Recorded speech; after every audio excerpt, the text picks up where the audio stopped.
Hello students, कैसे हैं आप।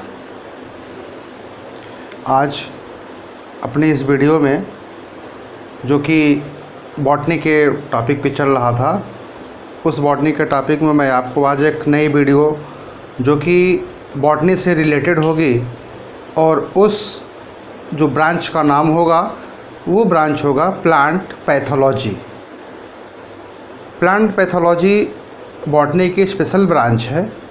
इस ब्रांच में हम ये चीज़ों के बारे में पढ़ते हैं कि पौधे में बीमारी कैसे होती है और वो बीमारी कैसे होगी, किसके कारण से होती है, कौन कौन से फैक्टर हैं जो बीमारी को कॉज करते हैं और उनके बारे में जानना, उनको पहचानना और उनको ठीक कर देना ही क्या कहलाता है, पैथोलॉजी कहलाता है। तो बेटा अगर हम बात केवल सिंपल लैंग्वेज में केवल अगर हम पैथोलॉजी, चूँकि जूलॉजी में भी आती है और बॉटनी में भी आती है, तो जो मेरा मेन ब्रांच होगा, अगर हम केवल एक बात करें बेटा, केवल ये पैथोलॉजी की हम बात करें अगर, तो बेटा ये देखो पैथोलॉजी, इसको रोग निदान विज्ञान के नाम से जाना जाता है। पैथोस, दो वर्ड से पैथोलॉजी मिलके बना हुआ है, पैथोस और एक होता है लॉगस, जो आप जान रहे हैं। इसका मतलब होता है स्टडी, इसका मतलब होता है बेटा सफरिंग, और इसका होता है स्टडी। तो कौन क्या सफ़र कर रहा है, किससे सफ़र कर रहा है, उसकी स्टडी हम कर देते हैं पैथोलॉजी में। अब अगर हम पैथोलॉजी में दो चीज़ें होंगी बेटा, एक तो हम लोग ह्यूमन की पैथोलॉजी पढ़ लेते हैं, ह्यूमन की पैथोलॉजी के साथ साथ ह्यूमन पैथोलॉजी,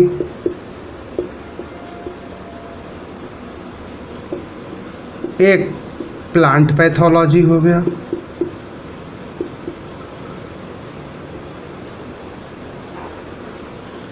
और एक हो जाता है एनिमल पैथोलॉजी। इसको तो हम ऐसे ही कर दिए हैं, अगर आप चाहिए तो ह्यूमन को और एनिमल को दोनों को सीधे आप कह सकते हैं जू पैथोलॉजी, इसके भी नाम से भी आप एक ब्रांच कर सकते हैं, जू पैथोलॉजी भी आप इसको बना सकते हैं। लेकिन हम बात कर रहे हैं बॉटनी की, तो चूँकि पैथोलॉजी है तो बात करेंगे बॉटनी की। तो बॉटनी में जब अगर हम बात करेंगे तो ये बात हमारी होगी किसकी, प्लांट पैथोलॉजी की बेटा। तो बात हम किसकी करेंगे, प्लांट पैथोलॉजी की, प्लांट पैथोलॉजी। ये बेटा एक टॉपिक है, बहुत स्टैंडर्ड टॉपिक है अपने में। इसमें आप ये देखेंगे कि पैथोलॉजी है, प्लांट की है, तो प्लांट के पार्ट होंगे, प्लांट के पार्ट होंगे। वो पार्ट अगर हम देखें बेटा तो शुरू कहाँ से होगा, हम सबसे पहले वही बात करेंगे, सीड से शुरू करेंगे। सीड होगा और बेटा रूट होगा, स्टेम होगा, लीफ होगा, बेटा फ्लावर होगा, और अगर हम करें फ्रूट होगा, फिर आकर के सीड हो जाता है। ये मेरा बार बार ये सीड का कहने का बेटा ये मतलब होता है कि चूँकि प्लांट की जो ओरिजिन होती है सीड के जर्मिनेशन से ही शुरू हो जाती है। तो जब सीड का जर्मिनेशन होगा तो न्यू प्लांट बनेगा बेटा, और जब ये न्यू प्लांट बनेगा तो ये अगर सब कुछ हेल्दी है, इसमें किसी प्रकार के किसी भी पैथोजन का कोई यूज़ नहीं हुआ, कोई अटैक नहीं हुआ है, तो प्लांट हमारा हेल्दी है। तो हम कह सकते हैं कि हमारे प्लांट में किसी प्रकार की कोई बीमारी नहीं है। तो वहाँ पे हम ये सीधा आंसर बता देंगे कि भाई जो कंप्लीट प्लांट हमारा है ये पूरा हमारा हेल्दी है, इसमें किसी प्रकार की कोई डिजीज़ या कोई बीमारी नहीं है। अब हम बात करें कि जैसे जी बेटा ये हम लोग करते हैं कि जो डिजीज़ होती है हो सकता है वो कंडीशनल। ये अगर हम एक प्लांट की ये बात करें, तो सिंपल सा हम सीड ले लेते हैं। सीड में आपने रूट लिया, सीड लिया, ये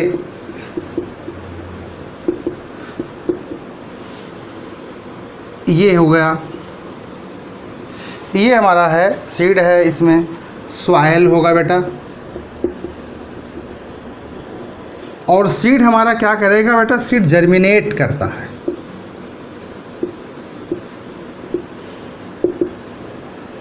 सीड क्या करेगा, जर्मिनेट करेगा, जर्मिनेट करके न्यू प्लांट का फॉर्मेशन करेगा। और अगर प्लांट में किसी प्रकार की कोई बीमारी नहीं हो तो हम सीधे बोल देंगे जो हमारा न्यू प्लांट बना है वो कैसा है बेटा, हेल्दी है। इसमें किसी प्रकार का कोई इन्फेक्शन नहीं है, कोई बीमारी नहीं है, कोई डिजीज़ नहीं है। तो ये कह सकते हैं। ये लिया, इसमें फैक्टर्स अप्लाई होते हैं, पैथोलॉजिकल फैक्टर तो है ही हैं, और साथ साथ में इन्वायरमेंटल फैक्टर भी इसमें अप्लाई होते हैं। पर्यावरणीय कारक हम लोग उसको बोल देते हैं, जो कि बायोटिक और एबायोटिक के नाम से जाने जाते हैं।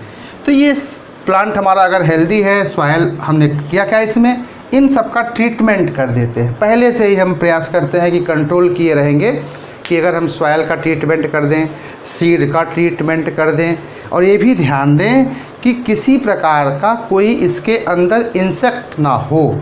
हमारे जो सॉइल है उस सॉइल में किसी प्रकार का कोई इन्फेक्शन ना हो।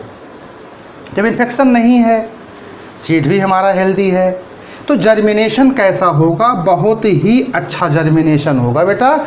और फिर जो प्लांट बनेगा वो हमेशा कैसा बनेगा, हेल्दी प्लांट बनेगी। उसकी लीफ हेल्दी होगी, उसका स्टेम हेल्दी होगा, उसका फ्रूट हेल्दी होगा, सीड हेल्दी होगा। आप ऐसे कर सकते हैं कि जितने भी पार्ट हैं सब हेल्दी होंगे, तो हमें किसी प्रकार की पैथोलॉजी की ज़रूरत वहाँ पे नहीं पड़ेगी। ये तो बात हो जाती है कि जब प्लांट हमारा कैसा होगा बेटा, हेल्दी होता है बेटा। इसलिए हम डिस्क्रिप्शन ले रहे हैं, डिटेल पढ़ा रहे हैं, क्योंकि जब आप पेपर जनरली देखे जाते हैं कॉम्पिटिटिव एग्जामिनेशन में, ऑब्जेक्टिव ज़्यादा आते हैं। और जब ऑब्जेक्टिव आएगा, ऑब्जेक्टिव कब आपको आएगा ये भी याद जान लीजिए, जब आप पूरा सब्जेक्टिव सही तरीके से पढ़े रहेंगे। तो ऑब्जेक्टिव तो पढ़ाना ठीक है, ऑब्जेक्टिव वन वर्ड का प्रश्न होता है। हमने कहा कि ऐसे क्वेश्चन बना दिया कि स्टडी ऑफ सॉइल, 4 ऑप्शन दे दिया हमने, चारों ऑप्शन में से आप एक ऑप्शन कोई चूज़ कर दिए, पेडोलॉजी लिख दिए, तो आपका स्टडी ऑफ सॉइल हो गया। वन वर्ड के आंसर को तब आप अच्छे तरीके से कर पाएंगे बेटा जब पूरी थ्योरी आपको पता होगी। हम ये प्रयास कर रहे हैं कि अपने चैनल के माध्यम से आपको थोड़ा बेसिक कॉन्सेप्ट देते हुए और टॉपिक को थोड़ा क्लियर करते हुए ये बताते चलें कि इसके अंदर क्या क्या चीज़ें आएंगी। अब बार बार कहा जाता है कि आप बुक्स पढ़िए। जब आप बुक्स को पढ़ेंगे तो आपको मैटर मिलेंगे, और आप सब्जेक्टिव पहले पढ़ लीजिए। जब सब्जेक्टिव पढ़ लेंगे तो ऑब्जेक्टिव आपको आराम से आ जाएगा, वन वर्ड का होगा, और वो ऑब्जेक्टिव आप आराम से कर लेते हैं। तो चलिए हम इस पर फिर आते हैं अपना, कि जब ये प्लांट हमारा हेल्दी है, अब हमें करना क्या है इसमें है, पैथोलॉजी में ही प्लांट के बारे में अगर हम बात करें बेटा, तो प्लांट का हमने एक पार्ट लिया। ये सपोज़ करिए हमने ले लिया लीफ, किसी भी प्लांट की लीफ ले ली,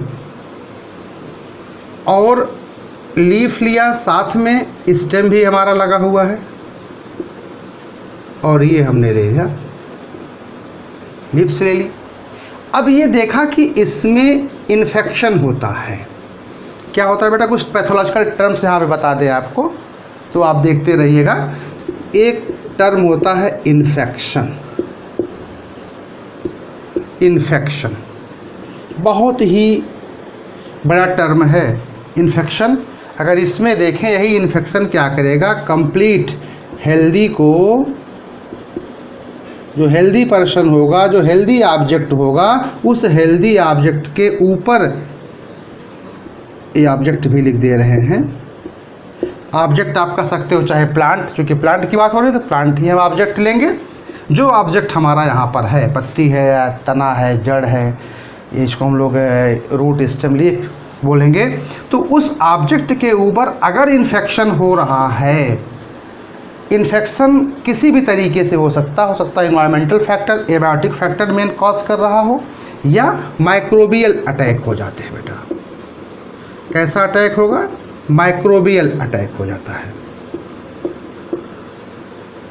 और जैसे माइक्रोबियल अटैक होगा तो इन्फेक्शन काज होगा। जो ऑब्जेक्ट हमारा हेल्दी है वही ऑब्जेक्ट इन्फेक्टेड हो जाएगा, और इन्फेक्टेड होने के बाद वो कैसा हो जाता है? डिजीज्ड हो जाते हैं। कहते हैं डिजीज़ हो गई है, बीमारी हो गई है। और जब बीमारी हो जाती है तो बीमारी क्या करेगा? लक्षण शो करता है। उसको हम लोग क्या बोल देते हैं बेटा? सिम्टम्स शो करने लगते हैं। और जब सिम्टम्स शो हो जाने लगते हैं तो आप सिम्टम को देख करके बताते हैं कि इस प्लांट में इस सिम्टम को देख करके ये बीमारी हो गई है। तो इसी पैथोलॉजी में तो मैंने बोला कि एक हो गया आपका इन्फेक्शन, किसके ऊपर होता है बेटा? एक हो गया होस्ट, एक हमारा हो जाता है बेटा पैथोजन, और एक हमारा हो गया डिजीज़, और एक हो जाता हमारा कंट्रोल। तो इस तरीके से ये कुछ टर्म्स हैं, इसमें ये कंट्रोल करेंगे जब इन्फेक्शन होगा। इन्फेक्शन होने के बाद यहीं पे अगर शो करना चाहें तो सिम्टम्स को भी बता सकते हैं। सिम्टम्स होते हैं किसमें? सब प्लांट में पाए जाएंगे, प्लांट पैथोलॉजी में, क्योंकि पैथोलॉजी की बात हो रही है। इसमें ये सिम्टम्स आपको दिखाई पड़ जाते हैं। जब सिम्टम दिखाई पड़ेंगे, कब दिखाई पड़ेंगे? जब इन्फेक्शन होगा, होस्ट हमारा इन्फेक्टेड होगा, पैथोजेंस के द्वारा होगा, सिम्टम्स शो करेंगे, और फिर बोल देते हैं कि उसमें डिजीज़ हो गई। अब जब डिजीज़ हो गई तो उसके बाद उनको क्या करना होता है? कंट्रोल करना होता है। अब जब डिजीज़ को कंट्रोल करना है, कंट्रोल करने के लिए आप अलग अलग टाइप के मेथड्स अप्लाई करते हैं। केमिकल मेथड है और बायोलॉजिकल मेथड है। ये मेथड्स कंट्रोल के होते हैं बेटा। ये मेथड्स हैं जिसको हम लोग बायोलॉजिकल